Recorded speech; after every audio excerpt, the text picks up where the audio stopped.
Buenas tardes, hermanos, Dios les bendiga. Los niños pueden ir a su escuela dominical.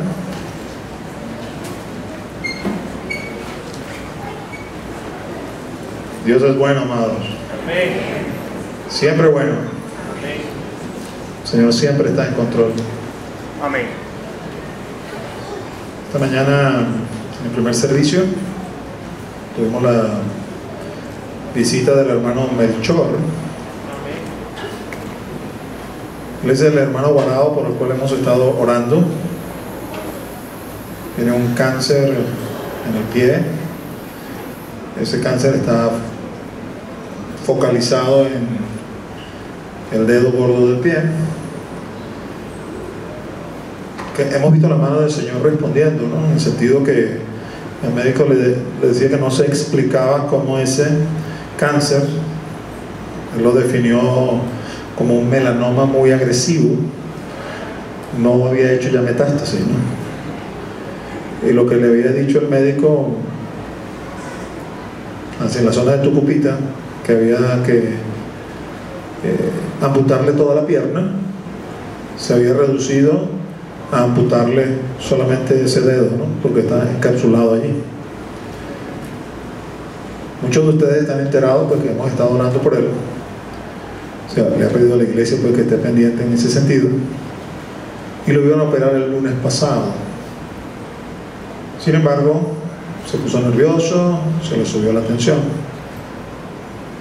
lo sacaron de quirófano, no lo pudieron operar, y le dijeron: bueno, mira, ahora ya será como en 3 semanas, si es que hay cupo, lo están operando en el hospital militar. Y lo despacharon. Vino temprano en la mañana, vino con Diana, que es la misionera que tenemos allá en el Delta, con Misión Guarado, y oramos. Los ancianos, el pastor Jim de la iglesia del Bosque, que nos está acompañando, él liderizó la oración. A medio servicio se acercó el pastor Ignacio, un papelito que todavía lo tengo por allí. Había que sacar a Melchor del servicio porque el médico lo estaba llamando, lo van a operar el día de mañana. Entonces, ¿verdad? Vemos la mano del Señor moviéndose de una forma realmente sorprendente, porque no es lo usual, pues no es lo que vemos siempre. Estábamos ya, digamos, como que resignados a esperar 3 semanas a ver si había cupo. Después de orar, hoy domingo, el médico llama a Diana y le dice: no, tráiganmelo de una vez, que mañana lo operamos con el favor de Dios. Entonces yo le voy a pedir que usted siga orando por él. No solamente nos gocemos en ver las manos de Dios haciendo cosas como esas, sino que pidámosle al Señor: oye, Señor, si tú puedes hacer que el médico llame en el domingo a medio del culto, puedes decirle que se venga, ¿qué tal y si lo sanas? Y mañana cuando el médico le diga: no, chico, no hay que operarte, estás sano, vete para tu casa. Y aún, mis amados, si tuviera que operarlo, tenemos la confianza que no está en manos del médico, está en manos del Señor, y que el Señor va a hacer su obra, su buena obra en medio de la vida de Melchor. Así que por favor siga orando por él. Hemos tenido bautizos en este mes de junio, 7 bautismos para ser exacto, para la gloria del Señor, así es. Quiero saber, Leida Rojas, vente, mi hermano.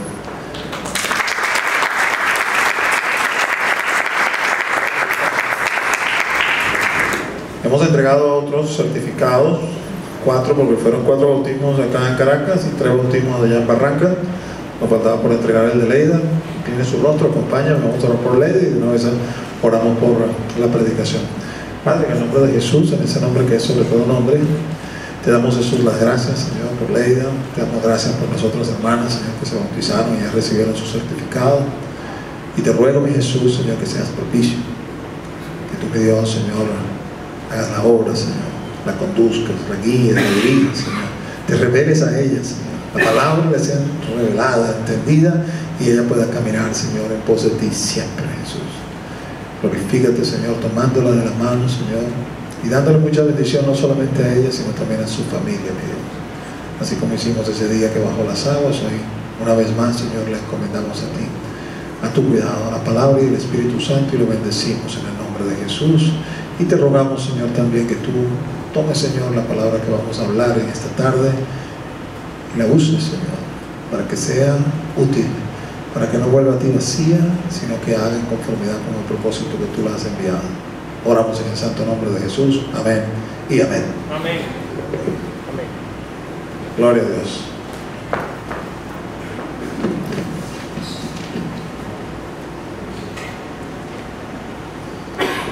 Hemos estado hablando en las últimas predicaciones un tema que hemos llamado Solo Cristo. Y hablando de solo Cristo, quisiera traer nuevamente a colación el verso que hemos estado trabajando,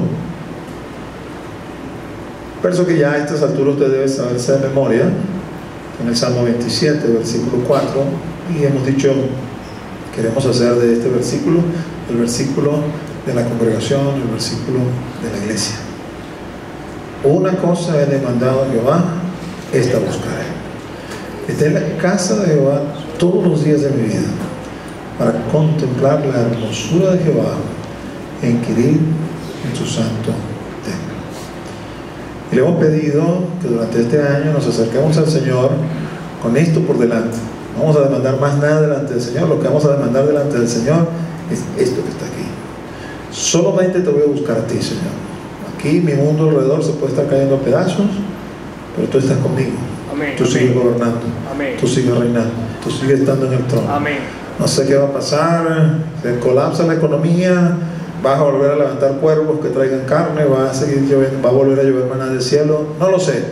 Él sabe lo que tiene que hacer. Él es Dios y sabe lo que tiene que hacer. Amén. El punto es que sea lo que sea, Él lo va a hacer. Porque no he visto justo desamparado ni su descendencia que mendigue pan, dice la Escritura, en ese mismo salmo, por cierto. Así que hemos tratado de como que insistir sobre esto para meter esto en nuestro corazón. Esto es lo que estamos demandando, esto es lo que vamos a buscar. En función de esto vamos a caminar, en función de esto nos vamos a mover. Queremos entrar y ver la hermosura del Señor. Amados, es imposible que entrando en su presencia, contemplando su hermosura, usted no caiga rendido a sus pies y se enamore de Cristo y no quiera otra cosa que no sea Cristo.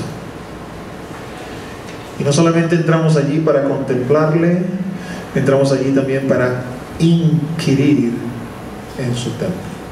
Es decir, para preguntar, para aprender por medio de preguntas, para diligentemente meternos a las Escrituras y tratar de escudriñarlas, saber, aprender, beber. Y en ese sentido, en el sentido de inquirir, hemos estado trabajando con la parábola del sembrador. Después que el Señor le da la parábola del sembrador a todos los que estaban escuchando, sus discípulos aparte le dicen, explícanos la parábola porque no la entendemos. Así que el Señor se dio la tarea de explicar, y en Mateo 13, del 18 en adelante, dice: oíd pues vosotros la parábola del sembrador. Cuando alguno oye la palabra del reino y no la entiende, viene el malo y arrebata lo que fue sembrado en su corazón. Este es el que fue sembrado junto al camino. Y el que fue sembrado en pedregales, este es el que oye la palabra y al momento la recibe con gozo, pero no tiene raíz en sí, sino que es de corta duración, pues al venir la aflicción o la persecución por causa de la palabra, luego tropieza. El que fue sembrado entre espinos, este es el que oye la palabra, pero el afán de este siglo y el engaño de las riquezas ahogan la palabra y se hace infructuoso. Subrayado porque es lo que vamos a tratar el día de hoy. Mas el que fue sembrado en buena tierra, este es el que oye y entiende la palabra y da fruto y produce a 100, a 60 y a 30 por uno. Si deseamos ver esto en un esquema para poderlo entender mejor, tendríamos algo como lo que va a aparecer allí en pantalla.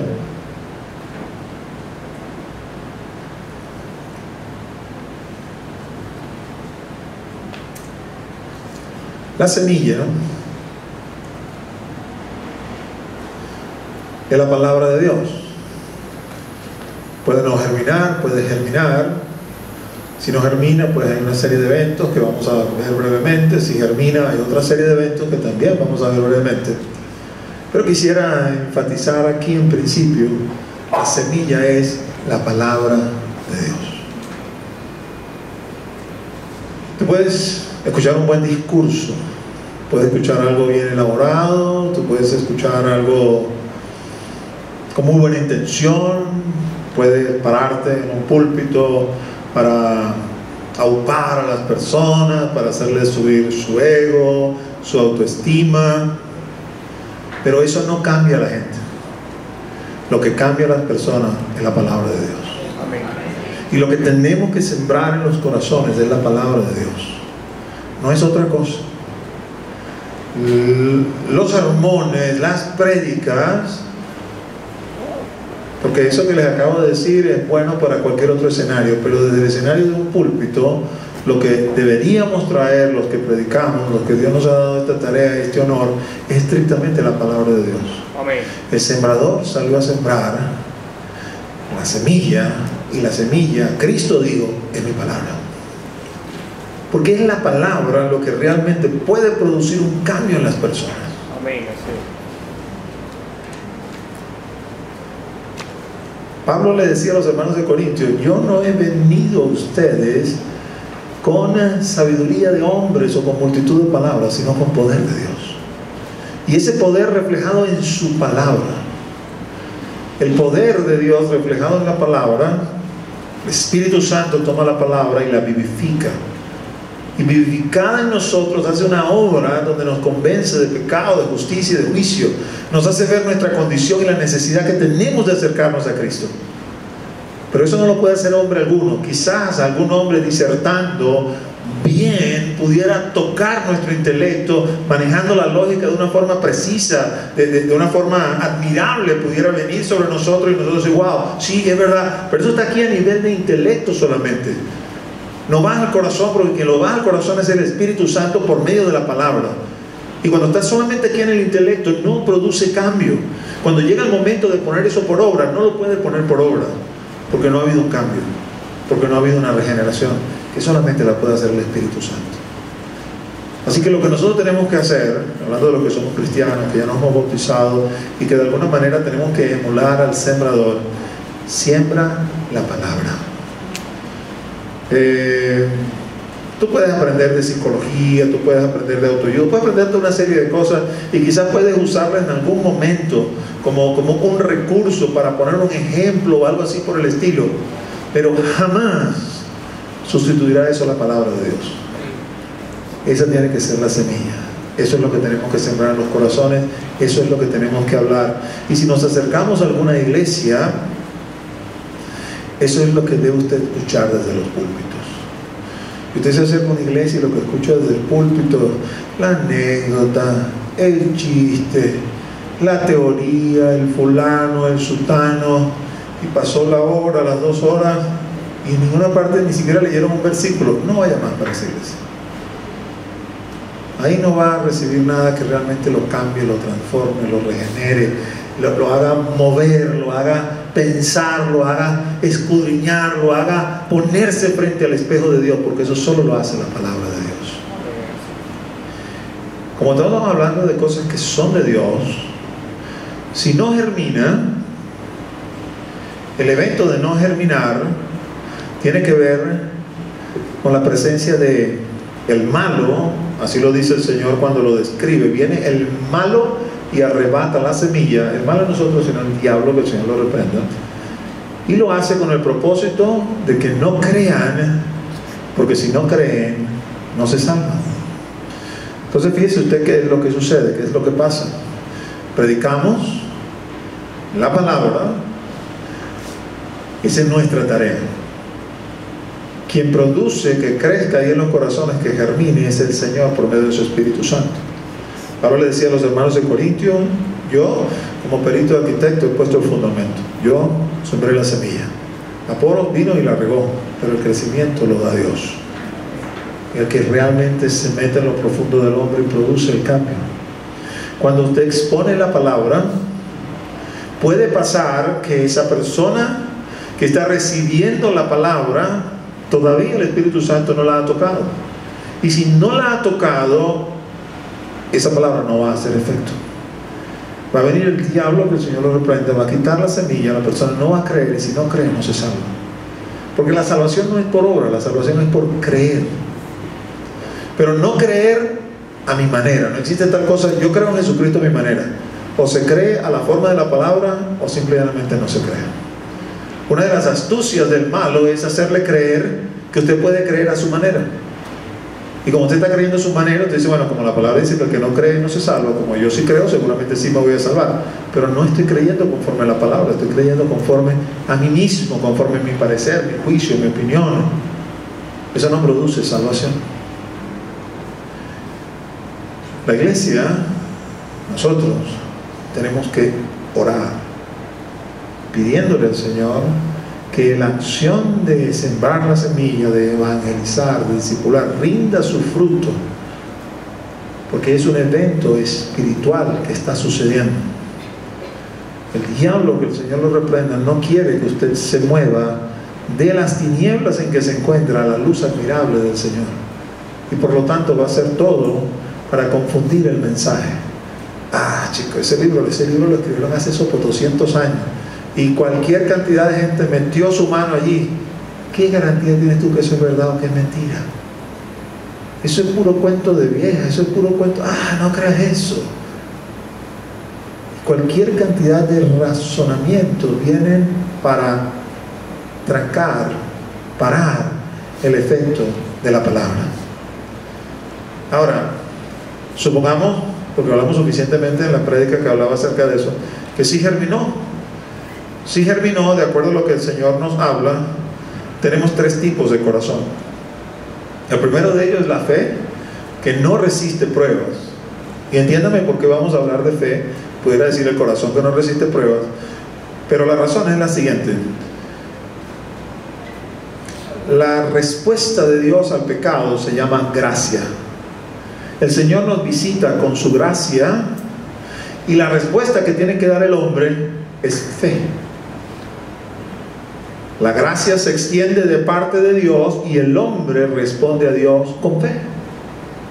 Entonces, todo esto que germinó, recibieron la palabra y esto germinó, comenzó a crecer, le responde a Dios con fe. La primera, inclusive dice, lo recibió con gozo, con alegría, con contentamiento, emocionado, emocionada. Oh, sí, esto es lo que estaba esperando, lo que yo creía. Sí, sí, sí. Pero cuando vino la prueba, cuando vino el momento de probar si ese sí, sí, sí era de verdad o era pura efervescencia, dice la Escritura, no resistió la prueba y se fue. Todo lo que hemos pasado, ese nivel, vamos a decirlo así, entendemos, porque la Escritura nos revela de esa forma. Nuestra fe tiene que ser probada. Nuestra fe tiene que ser probada. Una de las cosas que nosotros hacemos, por ejemplo, por mandato del Señor, es bautizarnos. El que creyere y fuere bautizado será salvo. Algunas iglesias no les gusta practicar el bautismo como lo practicamos nosotros aquí, por ejemplo, porque sienten, déjame darle un tiempo a las personas para ver si realmente creyeron de corazón o no creyeron de corazón. Eso es malo, eso es bueno. Yo no me voy a poner a juzgar eso. Pero van detrás del evento. Si lo bautizo y después termina yéndose, a lo mejor lo que hago es más daño que bendición. Ahora, nosotros creemos, en función de lo que leemos, que si tú crees de todo corazón y así lo manifiestas, puedes bajar a las aguas. Si no hay impedimento de que estés practicando pecado, puedes bajar a las aguas. Pero te vamos a hacer entender que cuando tú sales de esas aguas, tú vas a vivir para Cristo. Y entonces tú tienes un universo que te ve los domingos, hay un universo de gente que te ve, oh sí, gloria a Dios, se bautizó. Pero hay un universo que no nos ve, o que nosotros no vemos, mejor dicho, ellos sí nos ven a nosotros, ángeles, demonios que están alrededor del mundo espiritual, que van a poner a prueba eso. Te bautizaste, tú dices que va a vivir delante para Cristo. Vamos a decir eso, ¿verdad? Que tú vas a vivir delante para Cristo. Y vienen entonces las pruebas, y ahí tenemos que resistir. como varón y varona valiente, esforzada, con la ayuda del Espíritu Santo. Si pasamos ese nivel, viene un segundo nivel, la fe que no resiste bendición, hablaré ahorita con más detalle de eso, y un tercer nivel, que es donde todos queremos estar, la fe que produce fruto. Esa será la última prédica de esta serie. Quiero, antes de entrar en materia propiamente, que veamos el cuadro ahora desde esta perspectiva. Pon la siguiente, por favor.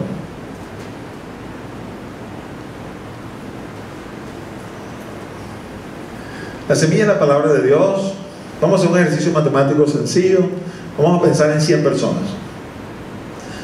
Y vamos a decir, bueno, 50 y 50, pues. 50 no germina y 50 sí germina.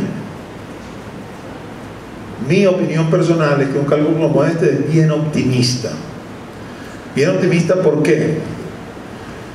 Porque en otra parte, en otro discurso, el Señor me habla, frente a la pregunta, ¿quiénes son los que van a ser salvos? El Señor me habla y dice lo siguiente: el camino que conduce a la perdición es ancho y espacioso, y muchos entran por él. Por el otro lado, el camino que conduce a la vida, la puerta es estrecha, el camino es angosto, y pocos son los que lo hallan. Porque esto de ser cristiano, mis amados, esto es para valientes, ¿no? No se cree ese cuento de camino, que no, eso es para cuando estés viejito, que ya no puedes hacer más nada, entonces ahí sí vas a darte golpe de pecho en la iglesia. Mientras tanto, disfruta tu vida. Eso es mentira. El Evangelio es para valientes, no es para cobardes. El camino es angosto, lleno de dificultades, lleno de pruebas, lleno de situaciones que con la ayuda del Señor vamos a sobrepasar, pero pocos son los que lo hallan. Así que probablemente esto de 50 y 50 está sobrevaluado. A lo mejor son menos los que germinan, pero vamos a dejarlo así. Me sirve para el propósito que quiero mostrarles. Eso entonces significa que de esos 50, de los que sí germinan, tendría una distribución de 16 de la fe que no resiste prueba, que no resiste bendición, la que no produce fruto. Ciertamente usted dirá, si se mete solamente con los números y se me va por otro lado, pero hay 48, concédeme esa licencia de 2 y vamos a decir que 16 es una buena aproximación. Estamos diciendo entonces que de los 50, los que van a producir fruto solamente son 16. Dicho de otra forma, de cada 100, 16 se salvan, siendo optimistas.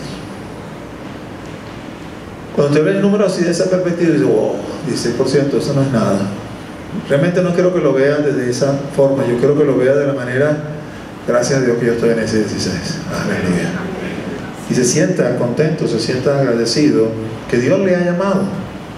Usted no estaría aquí si Dios no lo ha llamado. Algunos de nosotros ya vamos más adelante en el camino, otros vienen más atrás, otros están empezando, pero el punto es que el Señor es el que nos atrae hacia Él. Nadie se acerca a Dios porque quiere acercarse a Dios, más bien todo lo contrario. Romanos capítulo 3 dice, no hay bueno ni aún uno. Todos a una se desviaron, todos a una se corrompieron. Nuestro corazón está inclinado hacia el mal. Nadie corre a Dios por sí mismo. Es Dios el que nos atrae hacia Él. Es Dios quien determina quiénes están metidos aquí en este 16. Y antes de comenzar a pensar, bueno, ¿y qué va a pasar con los otros 84? Entonces Dios aquello, Dios esto, lo otro, y comienza usted a hablarlo conmigo. No lo hable conmigo, porque yo le voy a decirle a Romanos 9 y discute usted con Dios. Yo le voy a sugerir más bien de gloria y honra a Jesús, que estamos ahí en ese 16. Dicho eso, teniendo, vamos a decir, este punto aquí cerrado, quiero llevarte a pensar, antes de ver la otra lámina, en lo que acabamos de leer. Él dice, los que cayeron entre espinos, esos son los que reciben la palabra, pero luego los afanes de este siglo y el engaño de las riquezas hacen que la semilla sea infructuosa. Infructuosa quiere decir que no produce fruto. Entonces vamos a entenderlo. Vamos a ir así como que repasándolo en la mente. Tengo el que no germina para nada. Se le habló, se le predicó, el diablo se llevó la semilla no está rindiendo fruto. Ese que no germina para nada, usted no va a esperar verlo aquí. A lo mejor viene un día, escucha, se produce este fenómeno que ya la parábola nos está explicando y no viene más nunca. Se quedan, como estamos hablando del inicio, del principio, los que están en alguno de estos tres corazones de los cuales estamos hablando. Este corazón que no resiste las pruebas, también lo vamos a reconocer al final, ¿no? O en el momento que suceda, porque el que no resiste la prueba también termina yéndose. Pero este corazón del que estamos hablando se parece mucho al corazón que da fruto. Porque lo que el Señor explica aquí no es prueba que viene sobre esa persona. Lo que viene sobre esa persona es el afán de este siglo. Y quiero que me entiendas a propósito de esto del afán de este siglo. El afán de este siglo no son necesariamente cosas malas en sí mismas. No puedo necesariamente catalogarlas de pecado. Es más, en muchas circunstancias son cosas que tengo que hacer, que tengo que vivir con eso, porque ese es el diseño de vida que Dios ha hecho. Solo que como el diseño de vida está contaminado por causa de nuestro pecado y por causa de nuestra maldad, se convierte en un afán. Y si yo este afán no lo enfrento, no lo vivo en conformidad con el modelo de Dios y con la gracia y la unción que Dios da sobre mí, lo que va a suceder al final es que el afán de este siglo va a impedir que la semilla dé fruto. Y esto significa o implica una cierta condición de tiempo. El que es infructuoso no se va. No es como el de la semilla que el diablo se la llevó y no germinó. No es como el que enfrentó la prueba y no resistió y se fue. El que finalmente termina siendo infructuoso se queda. Comienza a vivir los afanes de este siglo, y los afanes de este siglo, en lugar de llevarlos con sabiduría de lo alto, los enfrenta de una forma tal que se comienzan a convertir en un obstáculo para que la semilla dé fruto. Y se termina convirtiendo en algo infructuoso. Y el problema de lo infructuoso, quizás lo podemos hallar reflejado de una manera bien explícita en Juan 15. En Juan 15 el Señor hace un ejemplo y dice: mira, mi papá, Dios el Padre, es el labrador. Yo soy la vid, es decir, la mata que da uvas. Y ustedes, nosotros, son los pámpanos. Los pámpanos son las ramas que salen de la vid, y sobre esas ramas sale la uva, y ahí se ve el fruto. El Señor dice: mi papá, el labrador, el que cuida la vid, de cuando en cuando Él la viene a revisar. Y cuando consigue un pámpano que no da fruto, lo corta y lo echa afuera. No sirve. Porque todo aquel que no da fruto es cortado y es echado fuera. El problema con el infructuoso o la infructuosa es que está en medio de la iglesia. Piensa o cree que lo está haciendo bien, piensa o cree que está caminando como tiene que caminar, y resulta que no es así porque no está dando fruto. Y cuando viene el labrador a revisar ese pámpano que ha estado aquí en medio de nosotros, se da cuenta: no tiene frutos. Y si no tiene frutos, no puede permanecer. Entonces se convierte para nosotros en un reto y una necesidad de entender estos afanes de este siglo, de los cuales no nos podemos zafar, y cómo nos vamos a enfrentar. Y ni hablar del engaño de las riquezas. Quizá es necesario también que entendamos a qué se refiere este siglo. Y este siglo se refiere a lo que tú y yo estamos viviendo aquí y ahora, a la vida así como la conocemos tal cual. Este siglo se va a terminar, o se puede terminar para nosotros en lo individual, cuando nosotros muramos. Y le voy a decir algo que no es novedad: algún día nos vamos a morir, pero eso lo puede tener por cierto, eso va a ser así. En ese momento este siglo para nosotros se acaba. La otra forma, vamos a decir ya definitiva, porque no es para nosotros en lo personal, sino en lo global, que este siglo se va a terminar, es cuando retorne mi Señor Jesucristo. Cuando mi Señor Jesucristo retorne, este siglo se termina, este siglo se acaba y comienza el siguiente siglo. Amén. No tiene nada que ver con lapsos de 100 años, tiene que ver con una descripción espiritual que el Señor está haciendo de las realidades que vivimos, que se entienden por revelación.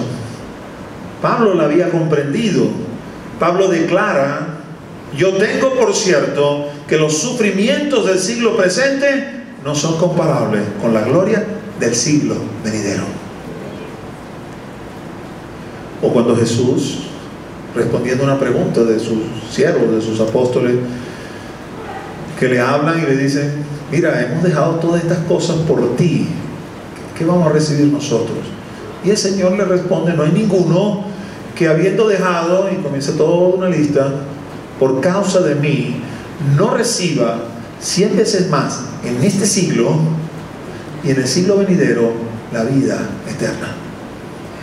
Así que utiliza ese mismo hablar, este siglo, el siglo venidero.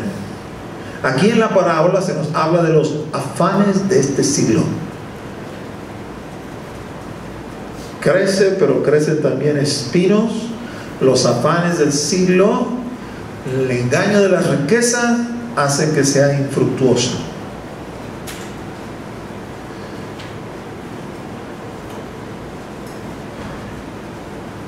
Un ejemplo también que está en la palabra, que es bueno que lo tengamos presente. A lo mejor nosotros no conocemos la mata de trigo, no la hemos visto nunca, y nos es difícil entender cuando el Señor habla acerca de la parábola del trigo y la cizaña. Pero el trigo, que es fruto que se desea, que se quiere, se produce pan y toda una serie de cosas, cuando está pequeñito es idéntico, o mejor dicho, vamos a decirlo contra la cizaña, es idéntico al trigo. Y no hay forma de diferenciarlo, no hay forma de saber, hasta que llegan a cierto punto y ya se sabe, esto es trigo y esto es cizaña. Pero crecen tan pegados uno al lado del otro que si se arranca, se van a venir los dos juntos. Crecemos todos como pámpanos y estamos insertados en la vida, así tendríamos que estar, y todos parecemos pámpanos, eso somos, pero al saber si vamos o no vamos a dar fruto se va a manifestar con el tiempo. Así que tenemos que tener muy en cuenta que esto que viene en este siglo tenemos que saber cómo asumirlo.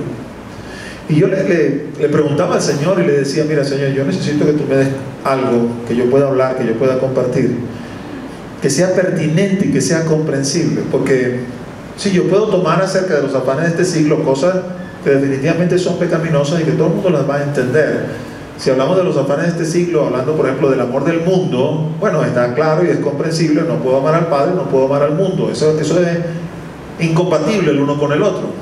Si hablo de la vanidad, si hablo de cualquier cantidad de cosas que rayan en el pecado, voy a poder entender acerca de los afanes de este siglo. Pero yo quiero que hablemos de cosas que son más naturales, son cosas que los cristianos tenemos que hacer, que no podemos no hacerlas, pero que si las hacemos mal se convierten para nosotros en afanes de este siglo que mal ejecutados o mal vividas pueden venirse en contra de nosotros. Y ahí sí, entonces te voy a mostrar la siguiente lámina.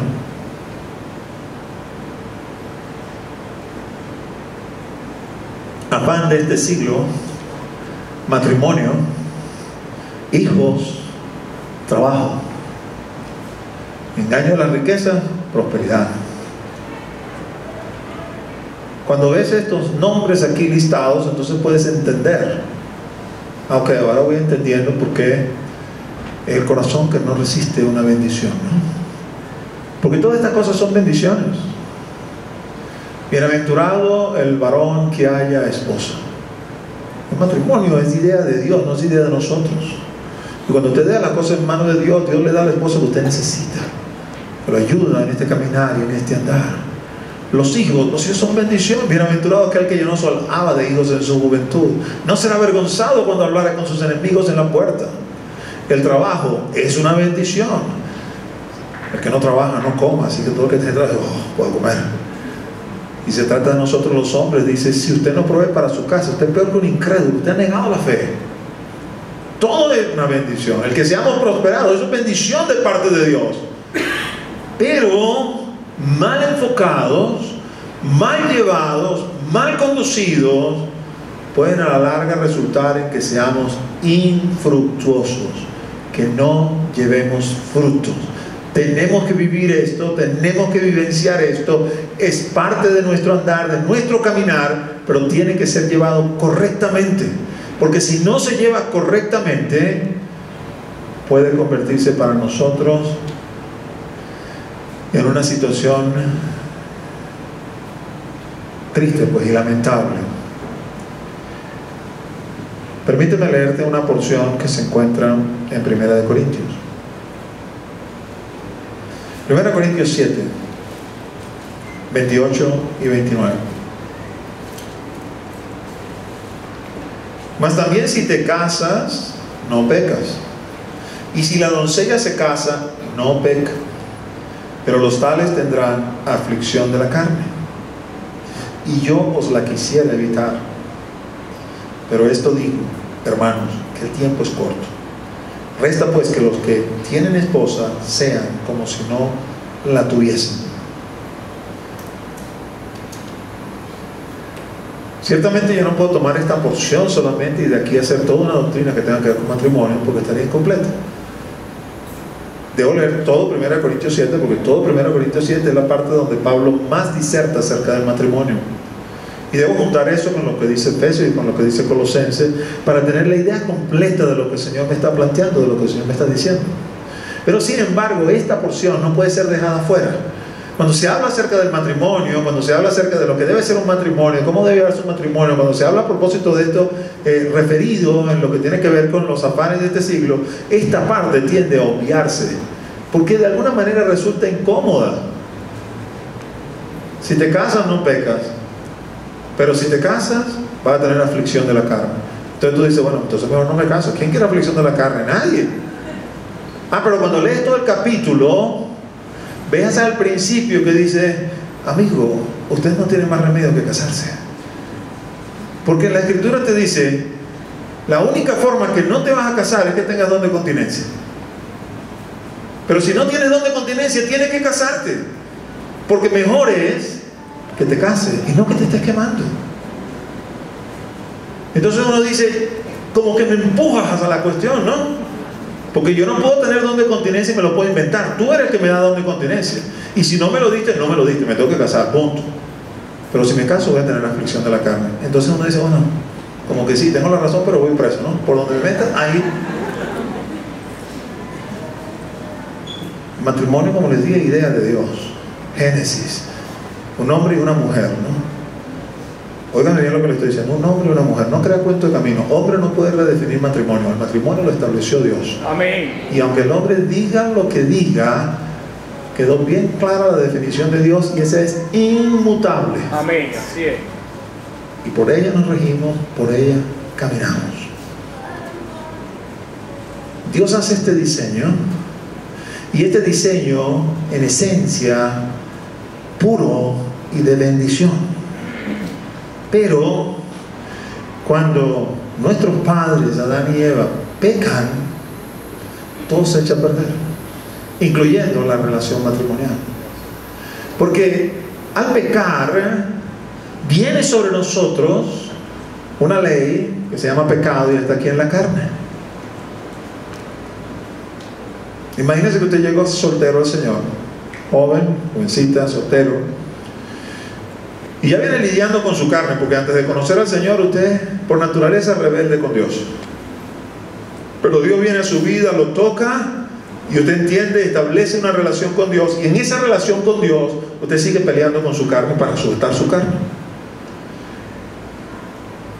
Y Dios le da a su esposa o le da a su esposo, que tiene exactamente el mismo problema que tiene usted, de sujetarse a Dios, de obedecer a Dios y de hacer las cosas como Dios quiere. Y se le añade entonces ahora el evento sujeción a Dios, pero también el evento de vivir el uno con el otro conforme al modelo de Dios. Y aquí entonces comenzamos a lidiar, porque si no tuviéramos pecado, quizás no lidiaríamos el uno con el otro, pero como tenemos pecado, lidiamos el uno con el otro. En esencia, el pecado es querer hacer las cosas como yo quiero y no como Dios quiere, y por eso se convierte en aflicción de la carne. ¿Quiere decir entonces, pastor, que si nos casamos estamos raspados? No, te dije que de ahí no podemos sacar doctrina solamente, tenemos que hacer el conjunto. Pero sí te puedo decir que si no vivencias el matrimonio conforme al modelo de Dios, esta aflicción de la carne que no vas a poder evitar puede convertirse en esa aflicción de este siglo que te impida que tú lleves fruto. Y quiero que me vayas entendiendo, es algo que no puedo evitar, es diseño de Dios, no tengo continencia, me tengo que casar. No puedo evitar eso, no puedo ponerlo a un lado. Eso es así, es ley de Dios. Entonces, como no lo puedo evitar, tengo que vivirlo conforme a lo que Dios demanda, a lo que Dios exige, para que no se convierta esto que tengo que hacer y que conlleva esta aflicción de la cual estamos leyendo aquí, de una forma tal que pueda experimentar el modelo y la bendición de Dios sobre mi vida de una forma plena. Y la única manera en que usted puede hacer eso es entendiendo que el matrimonio no es de dos, sino de tres. Es el esposo, es la esposa y es Cristo. Y Cristo es el más importante en la relación matrimonial. Usted ama a su esposa por medio de Cristo. Y su esposa lo ama a usted por medio de Cristo. Porque el amor de Cristo cubre multitud de pecados. Miren, usted y yo aquí, en este espacio, vamos a decirlo de esta manera y me permite esa libertad, voy a decir entre comillas, nos calamos el uno al otro a 2 o 3 horitas y después nos vamos para la casa y ay, menos mal que me fui porque ya estaba a punto de... Pero en la casa usted no puede hacer eso, porque la relación en su casa es una relación de todos los días, de 24 horas al día. Ahí sale a la luz su verdadero yo. Y su verdadero yo está contaminado con la carne, está contaminado con el pecado. La única manera que mi esposa va a ver mis flaquezas y viendo mis flaquezas todavía va a poder decir, no, es que yo te amo tanto, es porque me ve por medio de Jesucristo.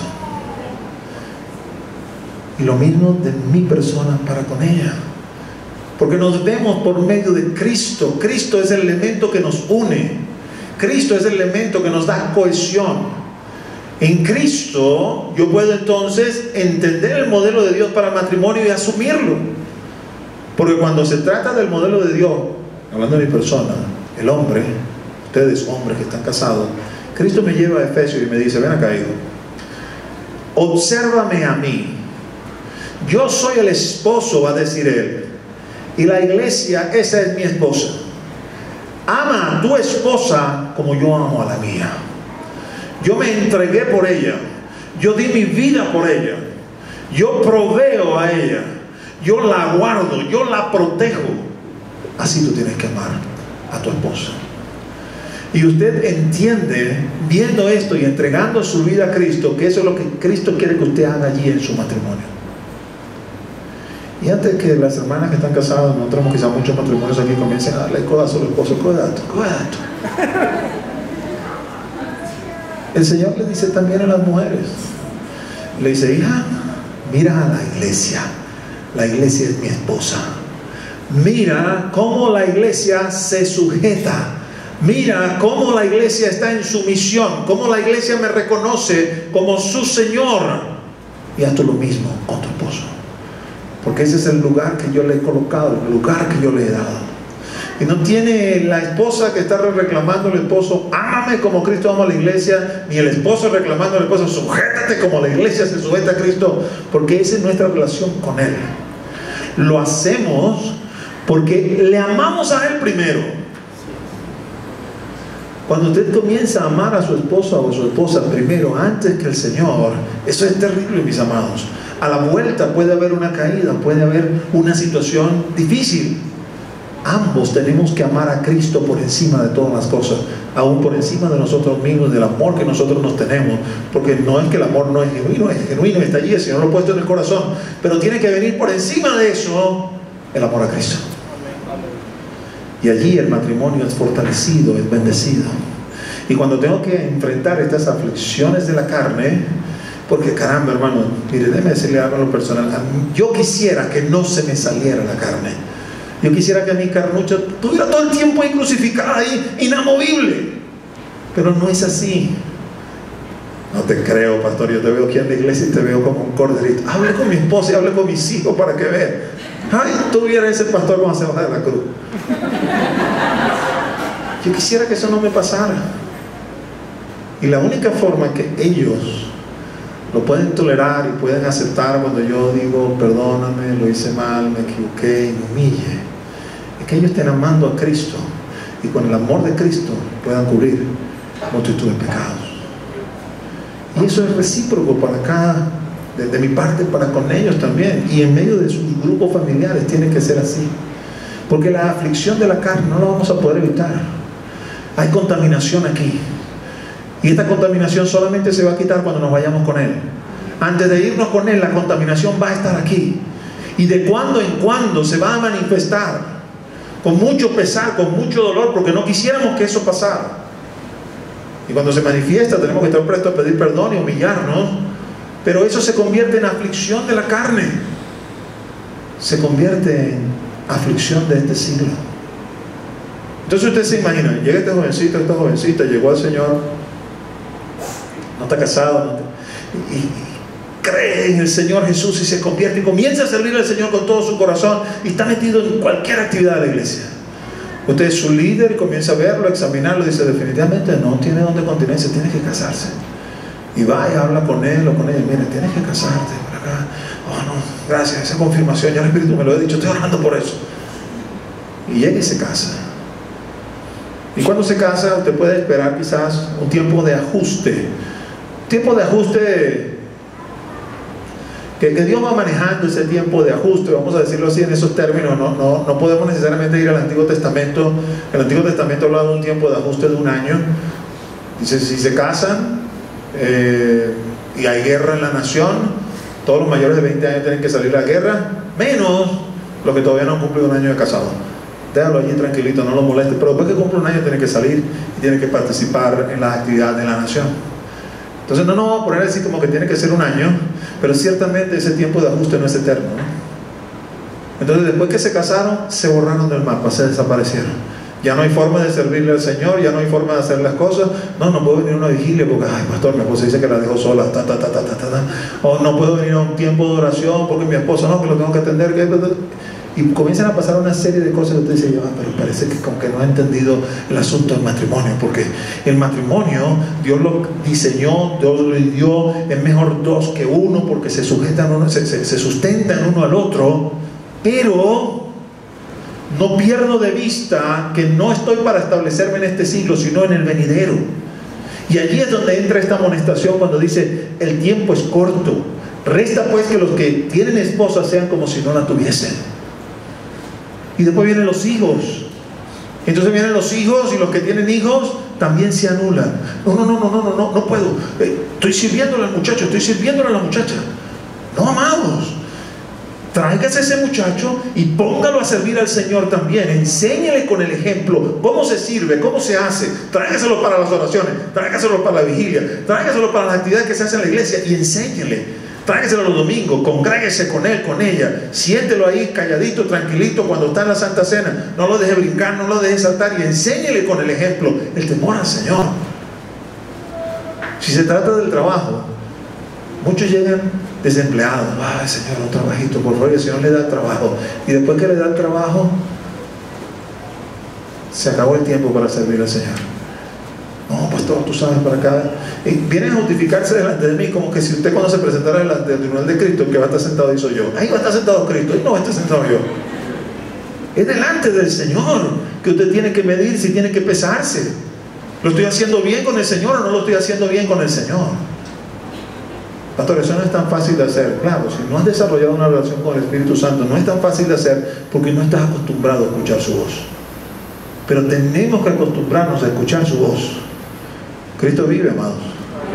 Por lo tanto habla. Él no es mudo.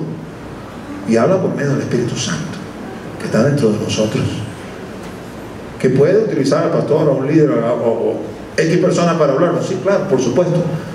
Pero, ¿sabe cuál es la gracia y la bendición del Nuevo Testamento? En la gracia del Nuevo Testamento, el Señor dice que el Espíritu Santo de Dios está en nosotros. La unción del Santo está en nosotros. Y no tenéis necesidad de que nadie os enseñe nada, porque el Espíritu que está en nosotros nos enseña. El Espíritu que está en nosotros ministra sobre nosotros y nos enseña. Nos conduce en toda verdad, nos recuerda todas las cosas que Cristo ha dicho. Entonces todas estas cosas son bendición, claro que son bendición, pero hay que llevarlas conforme a lo que Dios demanda, conforme a lo que Dios quiere. Y cuando usted ve esto de que el tiempo es corto, déjeme enfocarlo de esta manera para que usted entienda qué es lo que está diciendo allí. Porque si usted es como yo, que está del otro lado de la colina, ¿no? Y usted mira para atrás y dice, parece ayer que tenía 20 años y ya estoy del otro lado de la colina.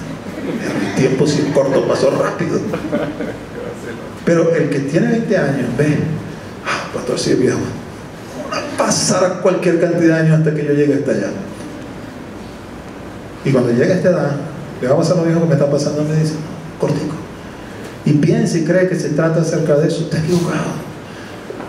De alguna manera, el entender que la vida, 80, 90 años, realmente es corta, no tiene que ver con esto que me está diciendo aquí a propósito, que dice que los que tienen esposa como si no la tuviesen. Como si no la tuviesen no quiere decir que no la tenga y que no tiene que atenderla.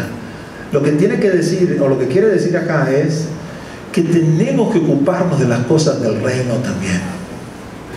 Porque el tiempo es corto. ¿El tiempo es corto para qué? Para que Él aparezca, para que lo veamos, para que nos consigamos con Él. Para eso es que el tiempo es corto. No dejando de congregados como algunos tienen por costumbre, más cuando veis que aquel día se acerca. ¿Qué día? El día de nuestro encuentro con Él. Pablo exhorta a los hebreos y le dice, no dejes de congregarte. Y para animarlos a que no dejen de congregarse, le dice, el día del Señor, de encontrarnos con Él, se está acercando. El tiempo es corto. Yo puedo abocarme a trabajar para mi esposa y debo hacerlo, sí. Versículos más adelante Pablo me va a decir, el que está casado tiene que tener cuidado de su esposa, pero tener cuidado de su esposa es tener cuidado de las cosas del mundo, no de las cosas del Señor. Y después le dice a la esposa, estás casada, tienes que tener cuidado de tu esposo, pero entiende, tener cuidado de tu esposo es tener cuidado de las cosas del mundo, no es tener cuidado de las cosas del Señor. Pastor, entonces no lo voy a entender más. No, eso no es lo que está diciendo el versículo. Lo que está diciendo el versículo es que tienes que entender que esto, como parte de los afanes de este siglo, hay que saberlo llevar, y tengo que atenderlo, porque no atenderlo significaría no obedecer al Señor, pero no puedo esgrimir como excusa, es que yo tengo que atender a mi marido para no servir, para no hacer, para no llevar fruto, porque el tiempo es corto y ya pronto es su venida, ya pronto nos vamos a conseguir con Él. Usted sabe que me impresiona cuando Pablo se despide de Timoteo y le dice a Timoteo, Timoteo, he peleado la buena batalla. Timoteo, he guardado la fe.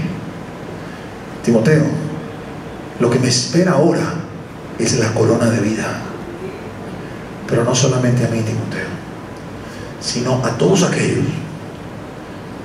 Y ahí yo esperaría decir que peleen la buena batalla y que guarden la fe, porque eso es lo que él está diciendo. Peleé la buena batalla, guardé la fe, me espera la corona de vida. Pero no dice eso, dice que está reservada para mí y para todos los que aman su venida. Amén. Aleluya. Aleluya. Nosotros, el deseo, Cristo. Mirad cuán amor nos ha dado el Padre, dice Juan, que seamos llamados hijos de Dios. Ahora el mundo no nos conoce porque tampoco le conoció a Él. Pero cuando Él se manifieste, usted y yo seremos manifestados como lo que somos. Y lo que dice Juan ahí después, mis amados, es como una perla, así, una cosa, porque dice, y le veremos tal cual Él es. Wow, aleluya. Todo aquel que tiene esta esperanza se purifica a sí mismo. Aleluya. ¿Vas a desentender a tu esposa? No, tienes que atenderla. Estás casado y eso es parte del estar casado. Pero no puedes desatender el reino tampoco. Y tienes que manejarte en ambos con equilibrio, para que el afán de este siglo no haga la semilla, la palabra de Dios, infructuosa en tu vida. Lo mismo con los chavalitos, lo mismo con el trabajo. Y si se trata, mis amados, de las riquezas, ay, hermano, qué problemas tenemos con la riqueza hoy en día, con tanta prédica totalmente fuera de la palabra. Mira lo que dice Proverbios 30, 8 y 9. Vanidad y palabra mentirosa aparta de mí. No me den pobreza ni riqueza. Manténme del pan necesario. No sea que me sacie y te niegue y diga, ¿quién es Jehová? O que siendo pobre hurte y blasfeme el nombre de mi Dios. El proverbista conocía su corazón y decía, mira, en lo que conozco de mi corazón hasta ahorita, creo que mejor me das lo que necesito, porque si me das más, a lo mejor voy a terminar olvidándome de ti, y si me das menos, a lo mejor no voy a poder soportar eso, voy a terminar blasfemando tu nombre. Ese reflejo de lo que es el corazón del hombre también lo entendía Moisés. Moisés, Deuteronomio 8:11. El discurso de despedida de Moisés, Deuteronomio, segunda repetición de la ley. El día que Moisés fue tomado para irse con el Señor, convocó al pueblo y le habló todo el libro de Deuteronomio. Cuídate de no olvidarte de Jehová tu Dios, para cumplir sus mandamientos, sus decretos y sus estatutos que yo te ordeno hoy. No suceda que comas y te sacies, y edifiques buenas casas en que habites, y tus vacas y tus ovejas se aumenten, y la plata y el oro se te multipliquen, y todo lo que tuvieres se aumente, y se enorgullezca tu corazón, y te olvides de Jehová tu Dios, que te sacó de la tierra de Egipto, de casa de servidumbre. Estamos ahí mismo en 17. Y digas en tu corazón, mi poder y la fuerza de mi mano me han traído esta riqueza. Sino acuérdate de Jehová tu Dios, porque Él te da el poder para hacer las riquezas, a fin de confirmar su pacto que juró a tus padres, como en este día. Mas si llegares a olvidarte de Jehová tu Dios, y anduvieres en pos de dioses ajenos, y déjeme aclararle aquí, poner entre paréntesis, ¿no? Porque cuando el Señor habla de las riquezas en el Nuevo Testamento, asocia las riquezas con un Dios falso llamado el Dios Mamón. No se puede servir a dos señores, o le servimos al Rey de Reyes o lo servimos a Mamón, que es el Dios de las riquezas. Entonces, en efecto, no está diciéndole, no es que cambió el discurso, sigue hablando del efecto de las riquezas en el corazón de estos hombres. Y anduvieres en pos de dioses ajenos y les sirvieres y a ellos te inclinares, yo lo afirmo hoy contra vosotros, que de cierto pereceréis. ¿Por qué es pertinente este discurso? Porque este discurso no se le está dando a cualquiera. Este discurso se le está dando a hombres y mujeres que han estado 40 años en el desierto.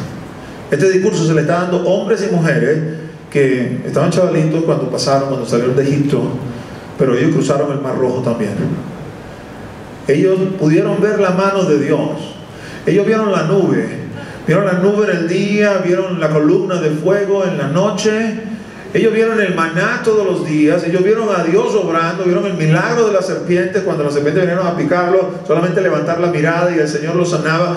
Vieron el poder de Dios, vieron el agua manar de la roca. Caminaron sin que se les desgastase su ropa ni su calzado durante 40 años. Y a ellos Moisés les dice, cuídate que cuando seas prosperado, tu corazón no se enorgullezca y te olvides de Jehová tu Dios. Y diga, mi poder y mi fuerza me ha hecho que yo obtenga estas riquezas. ¿Usted cree, mis amados hermanos, que porque estamos en el Nuevo Testamento nuestro corazón no tiene la misma debilidad? ¿Usted cree en ese discurso que le va a agarrar y decir, hermano, el Señor dice que te va a multiplicar todo por 100, así que ¿quieres $100,000? Corre, ven acá, trae $1,000, mételos acá. Ah, pero tú qué quieres, tú quieres una Homer. Bueno, mira, agarra un siervo de Dios y siembra la carcachita esa que tiene y Dios te va a dar una Homer. Y tú quieres un apartamento, bueno, tráeselo, dáselo a cualquier siervo de Dios, siémbralo allí y Dios te va a dar un penthouse. ¿Dónde dice eso en la Escritura? ¿Dónde dice eso en la Escritura? Pastor, ¿tú estás diciendo que Dios no puede hacer eso? No, yo no estoy diciendo eso. Porque Dios no puede prosperar si nuestro corazón aguanta eso. Amén. Porque el corazón del tal o de la tal no estará puesta en las riquezas, seguirá estando puesta en Jehová el Señor. Amén, aleluya. Y serán personas que no tendrán ningún reparo en entender y saber que eso Dios se los dio y Dios se los puede quitar. Amén, aleluya. En que eso Dios se los dio y que eso lo deben usar para extender el reino de los cielos, para proveer, para dar, para compartir. Pero no todos tenemos un corazón que puede soportar tal cosa. ¿Qué vamos a decir? Que Dios no va a tener todo el tiempo pobrecito por acá. No puedo decir eso porque eso no es lo que dice la Escritura. Pero sí te puedo decir que el consejo que le dio Pablo a Timoteo fue: Timoteo, con abrigo y sustento estemos contentos. Si el Señor nos provee abrigo y sustento, estemos contentos. Amén. Si nos da más que esto, sepamos cómo llevarlo para que nuestro corazón no abrace a Mamón y nos veamos envueltos en la dureza de corazón que está reflejada aquí. Los músicos pueden ir pasando. Dios no puede prosperar, Dios no puede dar riqueza, sí puede hacerlo. Nuestro corazón podrá llevarlo. Como quizás no lo sabe o no lo sé, órale al Señor y pídale: oye, Señor, ¿sabe? Yo quiero un penthouse, 4 habitaciones, pídale todo lo que quiera y después diga: Señor, pero no como yo quiero, sino como tú quieres. Amén, así es. Que se haga tu voluntad y no se haga la mía. Amén, así es. Si el Señor considera que usted puede sobrellevar eso, usted no se va a engreír, usted no va a endurecer su corazón y se va a volver en contra de Dios. Dios seguramente se lo va a dar. Y usted va a saber que el día de repente que venga algún hermano o que alguno de los líderes de la iglesia diga: mire, viene un predicador, viene un misionero de acá, alguien podrá alojarlo en su casa para acá. Usted no tendrá ningún reparo de decirlo: sí, yo lo meto. No te preocupes, pastor, mi casa es suficientemente grande, ven acá, mételo aquí. Porque el corazón está dado a eso, no está puesto en eso. El que tiene su corazón en eso le va a decir: no, mira, sí, pastor, yo tengo 4 habitaciones, pero ¿sabes? Mira, una es el depósito, la otra es la biblioteca, la otra es mi oficina. No, está todo ocupado, pastor, no puedo. Buscamos el rostro del Señor y el Señor nos va a dar conforme a lo que Él quiera. Amén. Porque el engaño de la riqueza puede convertirse en ese obstáculo que hace infructuosa la semilla. No puedo anhelar, pastor, no puedo aspirar. Claro que sí puedes. Todo esto son bendiciones que Dios tiene para nosotros: matrimonio, hijos, trabajo, prosperidad. Pero tomemos en cuenta las palabras del Señor. El Señor dice: ¿de qué le sirve al hombre ganar todas las riquezas del mundo y que su alma se pierda? Y pone la parábola: ese rico insensato había cultivado, llenado sus hilos de trigo, y dice: ahora sí estoy tranquilo, ahora sí puedo relajarme. Y el Señor decía: necio, ¿no sabes que vienen a buscar tu alma esta noche? ¿De quién va a ser todo esto que acumulaste? ¿De qué te sirve todo eso en la vida del siglo venidero? Entiéndeme, hermano, entiéndeme, hermana. No se trata de no desear, anhelar. Se trata de entender primero que Dios no se compra. Usted no puede traerle dinero al Señor para que el Señor le dé de regreso. Dios no admite esas cosas.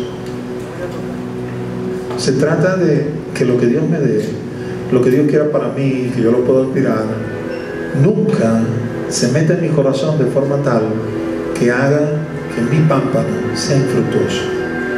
Que todo lo que el Señor me dé sea que yo pueda manejar, que yo pueda entender: esto es para el reino. Y debe ponerle un ejemplo dramático. Y el ejemplo dramático es el ejemplo de Job. Job era un hombre próspero.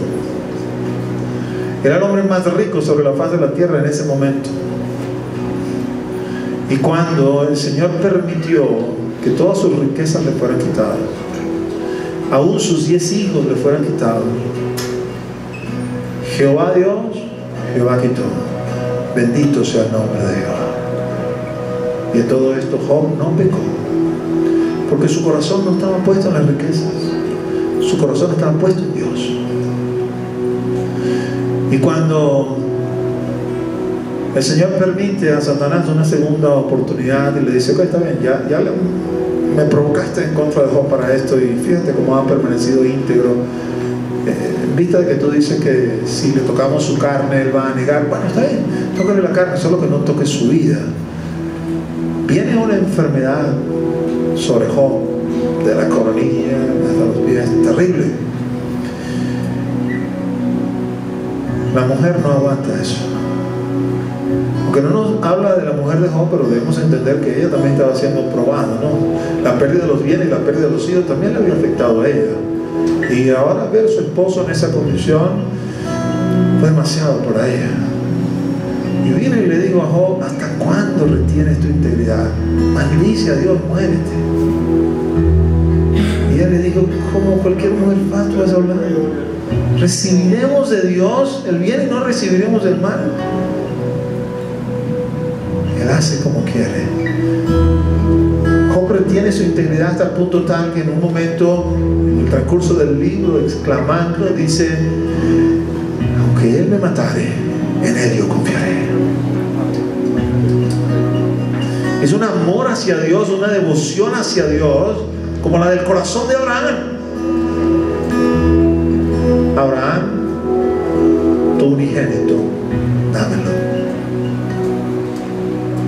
Imagínate, has estado orando algo por largo tiempo y Dios te lo ha dado finalmente, y lo tienes y lo estás disfrutando y te has encariñado con eso, y Dios te dice: dámelo. Abraham tomó a su muchacho, 25 años esperó por él, y después lo creció, ya lo tenía así como un jovencito, un mancebo, ahí lo tenía metido en su corazón, el bebé de sus ojos, pero no dudó, y lo llevó al monte Moría, lo puso sobre el altar, levantó el cuchillo y escuchó la voz de Dios que le dijo: detente, Abraham, ahora sé que tu corazón no me negará nada.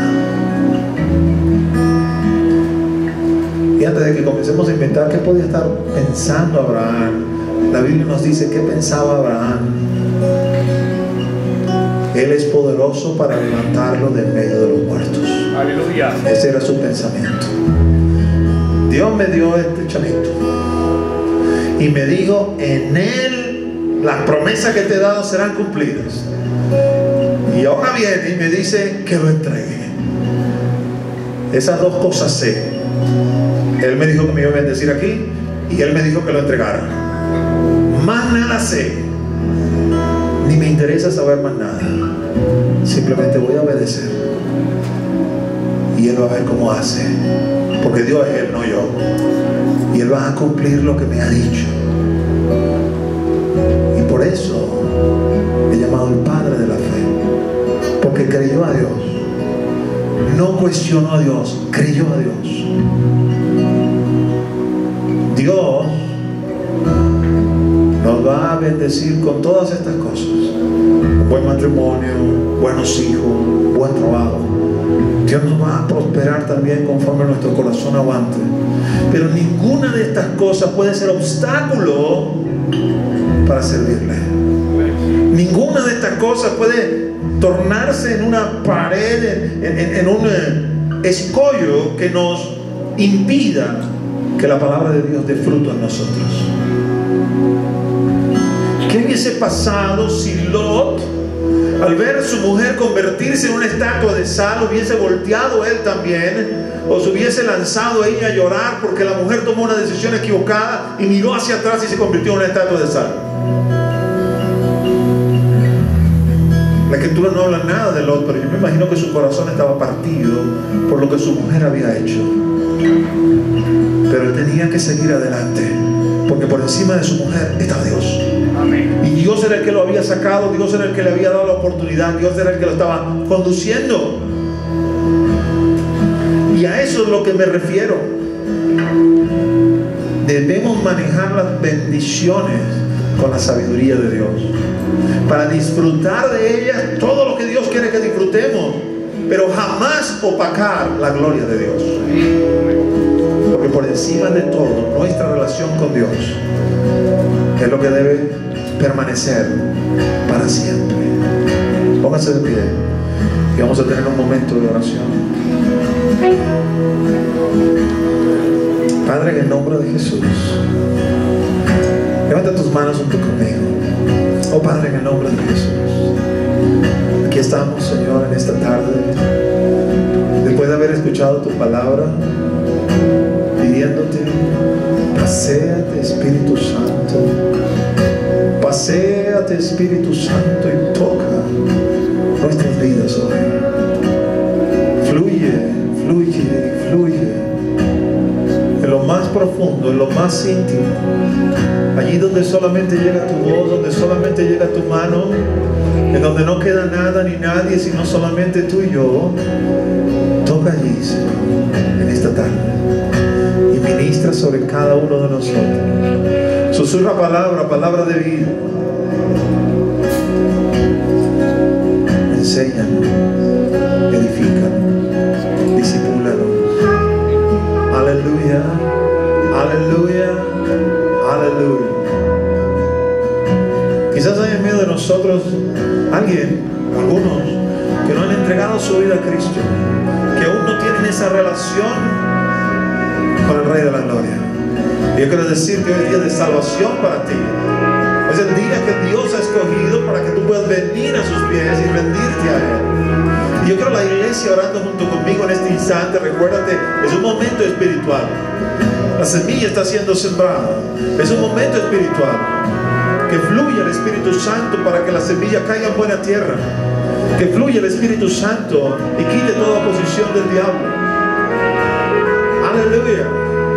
Aleluya, aleluya, aleluya. Si tú eres ese hombre o esa mujer que el Espíritu ha estado tocando y le ha estado hablando, hoy es día de salvación. Ven acá al altar, vamos a orar. Vamos a orar, vamos a conducirte en oración delante del Señor, para que entiendas, para que comprendas, para que Él pueda ser Rey y Señor de tu vida, para que tu vida sea transformada, renovada. Aleluya, aleluya. Oh Santo, Santo, Santo. Vamos a comenzar a adorar, adorando. Él busca adoradores que le adoren en espíritu y en verdad. El Espíritu se va moviendo. Aleluya. Puedes venir al altar si eres ese hombre o esa mujer.